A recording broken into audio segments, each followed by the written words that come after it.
Kova ve yükselen burcu kova olan dostlar hoş geldiniz. Temmuz ayı burç yorumlarındasınız.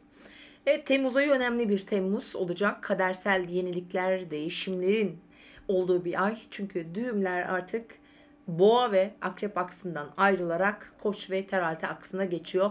Bu sizin için aslında güzel bir haber, onu söyleyebilirim.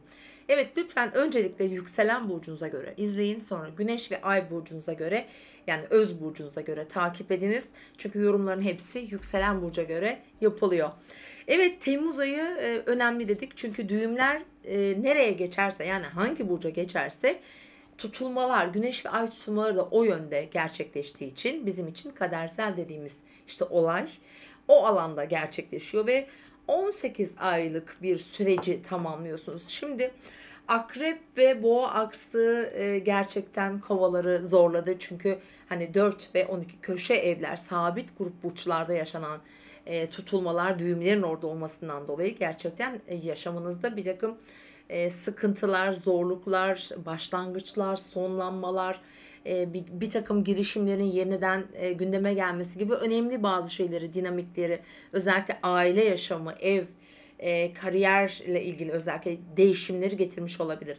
Şimdi buradan ayrılan düğümler size neler getirecek? Rahatlıyorsunuz çünkü kuzey düğüm Koç'a 3. evinize geçiyor. Terazi burcuna da geçen bir güney düğümümüz var. Burası rahat bir alandır. Kişinin günlük rutinlerini, işte alışkanlıklarını diyelim, çok direkt etkileyen bir alan değil. Daha çok sosyallikle, ticari konularla, eğitim, öğrenim, yakın çevre, kardeşler, farklı ülke veya kültürlerle ilgili bir alan olacak burası. Ve tutulmalar da burada olacağına göre demek ki bu alanınız 18 ay çok güçlü çalışacak. Bir diğer önemli unsur burada. Bu yani düğümlerin burç değiştirmesi 18 yıllık bir periyodu hayata geçirir. Yani bir tamamlanma ve yeni bir evre başlatır hayatımızda. Ve buna göre de doğum tarihlerinize göre şimdi size bu düğümlerin bu aksa bize en yakın hangi tarihlerde bulunmuş onları vereceğim. Vereceğim eğer tarihlerde sizin doğum yılınızda mevcutsa o zaman da direkt etki hani alabilme potansiyeliniz var. Evet, 1914 ve 1916'da geçmişte burada bulunmuş düğümler. Daha sonra 1932 ve 34 yıllarında yine bu tarihlerde burada seyahat etmişler. 1950 ve 1952 yıllarında yine Koç ve Terazi aksında tutulmalar yaşanmış. Daha yakın tarihlerde 1969 ve 1970 yıllarında da yine bu tarihlerde burada tutulmalar yaşanmış. Daha yakın sürece geldiğimizde 1987-1988 aralığında benzer şekilde düğümler burada cereyan etmiş. Tabii aynı olayları getirmez ama mutlaka benzer hayatımızda dönüşüm ve kırılmalar getirebileceğini hatırlatalım. Son olarak da 2005 ve 2006 yıllarında düğümler Koç ve Terazi aksında seyahat etmiş sevgili kovalar. Şimdi buna göre baktığımızda bizim aslında Temmuz ayı tabi bu anlamda önemli. Bu süreç dediğim gibi 18 aylık bir süreci ve tabii ki 18 yıllıkta bir tamamlanmayı getiriyor. Ve Temmuz ayında diğer dinamikler neler? Hemen sırasıyla çok önemli tarihler de var bu arada. Mesela 17 Temmuz, 23 Temmuz bizim için önemli olacak. Şimdi 3 Temmuz'da öncelikle Oğlak Burcu'nda bir dolunayla başlıyoruz. Bu dolunay sizi direkt etkilemiyor. 12. evinizde biraz böyle sakinleşmek istediğimiz bir alan. Geri planda kaldığımız alan biraz sağlıkla, biraz ruhsal sağlıkla, şifa çalışmalarıyla böyle bir dinginlikle alakalıdır. Şimdi bu dolunay 17 Temmuz'a kadar daha güçlü, etkili olarak devam edecek. Etkileri 17'sinden sonra artık yerini farklı bir enerjiye bırakacak. Şimdi sırasıyla devam ettiğimizde 10 Temmuz'da Mars Başak Burcu'na geçecek. Bu sizi nasıl etkiler? Evet, finansal göstergeleriniz çok güçlü. 10 Temmuz'dan itibaren sizin mücadele edeceğiniz alan finansal konular olacak. Para, piyasalar, vergiler, sigortalar, borçlar gibi alanda Mars orada seyahat edecek ve önemli bir döngü olabilir bakın sevgili kovalar. Eğer böyle önemli bir iş yapıyor, önemli bir ortak iş, Evlilik, ortaklık gibi konularda da önemli bir süreç yaşıyorsunuz bu arada. Mars ve Venüs uzun zamandan beri ilişkiler evinizde. Dolayısıyla bu Mars'ın buraya geçişi 10 Temmuz ve devam eden tüm Temmuz ayı boyunca da burada bir takım getirileri size olabilir. 11'inde ne oluyor? 11 Temmuz'da Merkür, düşünce gezegenimiz Aslan'a geçiyor. Yine sizin gerçekten son 1,5 aydan beri 7. eviniz, yani ilişkiler eviniz bayağı karışık olabilir.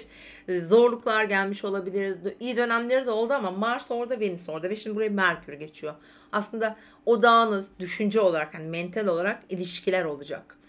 Bu tarih itibariyle ve burada çözümlenemeyen konular, ilişkiler, evlilik veya uzun vadeli ilişkiler, iş ortaklıkları eminim gündeminizde ve burası tamamlanmadı ve hala sürüyor ve sürecek. Şimdi devam ediyoruz.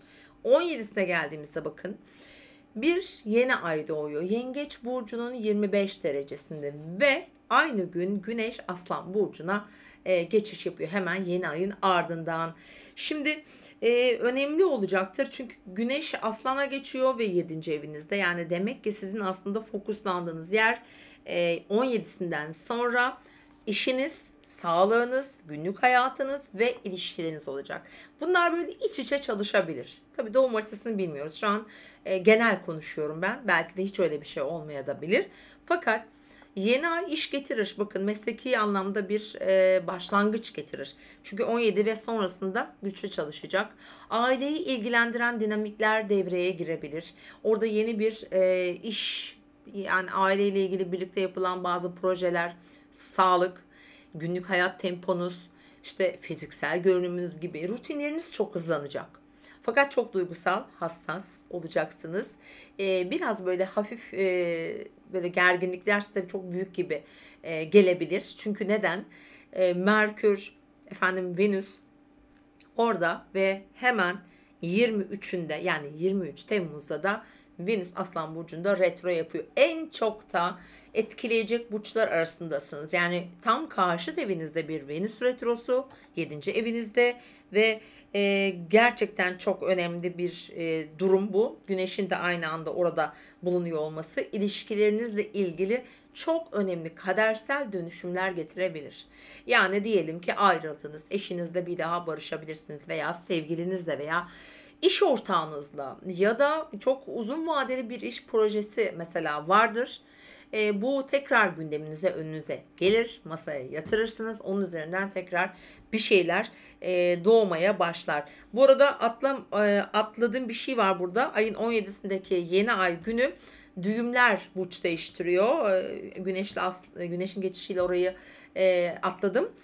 Düğümler Koç, kuzey düğüm Koç, güney düğüm Terazi aksına geçiyor 17'sinde. Yani o tam yeni ayın olduğu günde. Bu iyi bir haber. Yani kuzey düğümün 4. ev seyahati bence iyidir. Her zaman iyidir. İnsanın sahip olmak istediklerini belki getirebilir açıkçası. Hani bunun yanı sıra, pardon, 4. evinizde Jüpiter var. Bunun yanı sıra aynı zamanda birçok başlangıç yaptırır. Yeni adımlar attırır. Özellikle kariyerle ilgili bence güzel şeyler getirebilir açıkçası. Eğer varsa gündeminizde, hayatınızda. Evet, Venüs Retrosu'na geri dönüyorum. 23'ünde başlıyor. 10 Eylül'de bitiyor efendim. 10 Eylül'e kadar bakın, evlilik, ortaklık, iş anlaşması, herhangi bir iş projesi, yeni bir imza atmak, yeni bir sözleşme imzalamak gibi konular varsa gündeminizde, lütfen 23 Temmuz öncesinde bunları belirlemeye çalışınız. Retronun başlamadan önceki sürecinde. Eğer ki mecburiyet varsa, illaki olması gereken bir süreç varsa tabii orada bir şey diyemeyiz. Çünkü adı sonuç olarak kadersel. Ama imkan varsa bu tarihle getirmeyin. İmkan yoksa işte 10 Eylül sonrasını erteleyin ya da doğum haritanıza bir bakın derim. Bakın derken, yani herkes kolay bir şey değil arkadaşlar doğum haritalarına baktırmak. Gerçekten bütçe de gerektiriyor. Kolay bir iş de değil. Ben o yüzden biraz böyle detaylı anlatmaya çalışıyorum. Mesela diyelim ki Aslan burcunda bir Venüs'ünüz var. İşte tam da 7. evinizde Mars'ınız olabilir. Bakın bu ilişkiler adına çok önemli olabilir. Veya orada başka bir ayınız vardır mesela. Duygusal bağ paylaşımı da çok e, gerilere götürebilir sizi. Hassasiyetler meydana getirecektir efendim. Duygusal davranacağız burada. Duygularla mantık arasında kalacağız. Biraz egomuzu da yükseğe çıkaracaktır. O yüzden dengeler biraz karışabilir açıkçası. Bunu tekrar hatırlatmak istedim sizlere. Evet, böyle bir Temmuz. Özellikle bu retroya dikkat ediyoruz. Finansal konularda lütfen ve çok önemli kararlar almak adına böyle bir girişiminiz varsa lütfen erteleyin. Mümkünse diyelim, ya da öyle söyleyelim. Evet sevgili kovalar, bir bakıma burç değiştiren düğümler sizi rahatlatıyor. Sadece şu Venüs retrosu bazılarımıza fırsat da getirebilir tabii ki. Hani o barışmalar, mesela orada Venüs retrodur, üstünde Venüs retro yapıyordur. Hop, eskiden işte çok mutlu olduğu bir ilişki bir daha gündemine gelir mesela yani. Yeni bir ilişki de gelebilir. Yani enteresan, kovalar için böyle fırsatlar da getirecek efendim. İzlediğiniz için teşekkür ediyorum. Eğer kanalıma da abone değilseniz Deniz Altın Astroloji kanalına abone olmanızı tavsiye ederiz. Çünkü her gün sizlerle birlikteyiz. Günlük burç yorumlarında da sizleri aramızda görmek isteriz. Hoşçakalın efendim. Mutlu bir yaz diliyorum.